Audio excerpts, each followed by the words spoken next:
Η κατασκευή του γκαλιριμιού είναι μια αρχαίγονη κατασκευή που παντρεύουμε την πέτρα και το χώμα. Είμαι ο Δημήτρης ο Φώτης, βρισκόμαστε στην Ελλάδα, στα Τζουμέρκα. Είμαι τεχνίτης πέτρας και σήμερα θα σας παρουσιάσουμε το πώς μπορούμε να κατασκευάσουμε ένα γκαλιρίμι. Θα σας δείξω πρώτα τα εργαλεία που μας χρειάζονται για να κατασκευάσουμε ένα γκαλιρίμι. Είναι το μεγάλο το σφυρί, έχουμε το τσόκι, το βελόνι που είναι για την επεξεργασία της πέτρας, το καλέμι επίσης για να επεξεργαζόμαστε το υλικό μας, είναι και ο ματρακάς.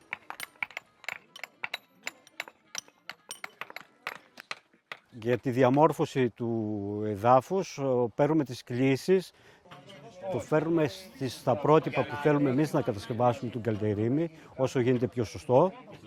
Για τη διαμόρφωση πλέον του φυσικού εδάφους χρησιμοποιούμε τον κασμά, το φτιάρι, την τσουγκράνα για να απομακρύνουμε τυχόν χόρτα, χαλίκια, πέτρες και όλα. Ό,τι συναντήσουμε και να κάνουμε την τελική διαμόρφωση για να ξεκινήσουμε πλέον σιγά σιγά την τοποθέτηση της πέτρες για να γίνει το γκαλιρίμι. Έχουμε μοιράσει τις αποστάσεις που θέλουμε, βάζουμε πασάλους και αρχίζουμε πλέον να διαιρούμε τα υψόμετρα και να δημιουργούμε κάποια σκαλοπάτια με μια συγκεκριμένη κλίση την οποία έχουμε υπολογίσει από πριν.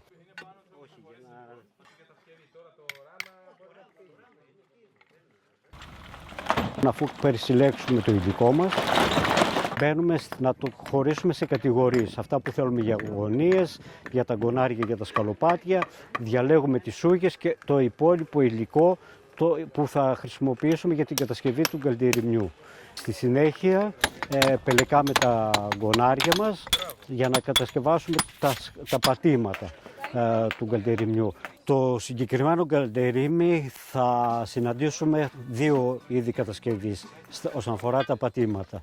Είναι με αγωνάρια τα οποία μπαίνουν κάθετα στο πάτημα που ανεβαίνουμε και έχουμε και τις σούγες που είναι οριζόντια στο πάτημα καθώς ανεβαίνουμε. Τα αγωνάρια πρέπει να είναι πάρα πολύ καλά κατασκευασμένα τους ώστε να μην έχουν μεγάλο αρμό και έχουμε αστοχία και παίζουν όταν πατάμε πάνω. Αυτό εδώ είναι το αγωνάρι, το οποίο θα πρέπει να διαμορφώσουμε την μπροστινή όψη που είναι το ρίχτη του σκαλοπατιού. Το πάνω μέρος θα είναι το πάτημα και θα πρέπει να προσέξουμε να είναι σε γωνία κατασκευασμένη, αλλά να μην εξέχουν τα πλαϊνά τους, ώστε να μπορεί η επόμενη που θα έρθει να ακουμπήσει όσο γίνεται πιο τέλεια πάνω στην άλλη. Αρχίζουμε την τοποθέτηση περιμετρικά του γκαλιριμιού που είναι οι γωνίες και οι ούγες, με τα 2/3 να βρίσκονται μέσα στο έδαφος και στη συνέχεια αρχίζουμε την κατασκευή του εσωτερικού κομματιού.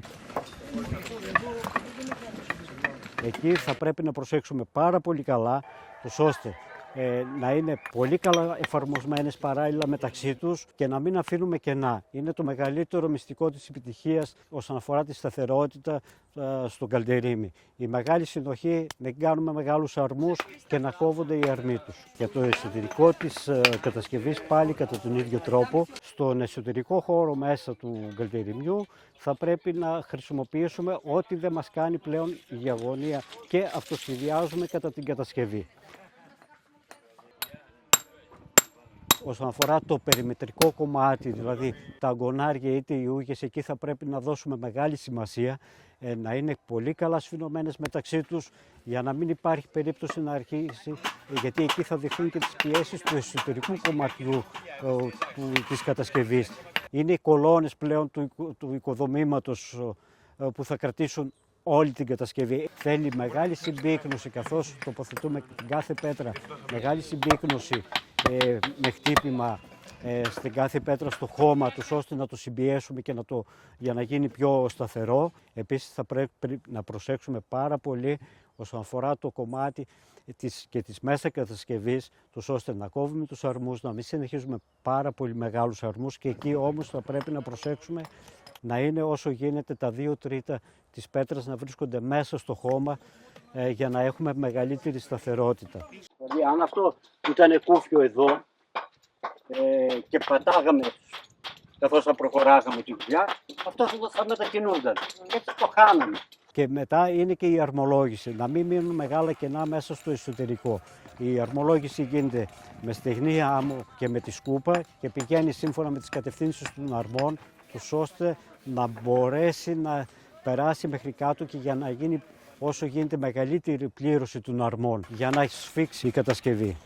Η ιδιαιτερότητα της κατασκευής του συγκεκριμένου καλτεριμιού είναι ότι χρησιμοποιούμε υλικά που έχουμε δίπλα μας και η πέτρα, αλλά ταυτόχρονα όμως χρησιμοποιούμε και το χώμα. Η σωστή διαχείριση και η κατασκευή, αυτό είναι που μας δίνει και τη δυνατότητα να την κάνουμε όσο γίνεται πιο ισχυρή. Είναι δύο απλά υλικά, είναι ξερολιθική η κατασκευή του, δεν αλλοιώνουμε το περιβάλλον καθόλου. Επίσης είναι επισκευάσιμη και διαχειρίσιμη η συνένωση αυτών των δύο υλικών. Μας δίνει πάρα πολύ καλά αποτελέσματα. Είναι ανά πάσα στιγμή, όπως όλες οι ξερολιθιές, έτσι και στο καλτερίμι, μπορούμε να το επισκευάσουμε χωρίς να έχουμε μεγάλο κόπο, να μην φαίνεται η επισκευή του. Βέβαια, θα πρέπει να αφιερώνουμε και χρόνο στη συντήρησή του. Δεν επιβαρύνει κάτι το περιβάλλον, γίνεται ένα με αυτό και το αφομοιώνει η ίδια η φύση και το κάνει δικό της κομμάτι, γιατί είναι τα δικά της υλικά.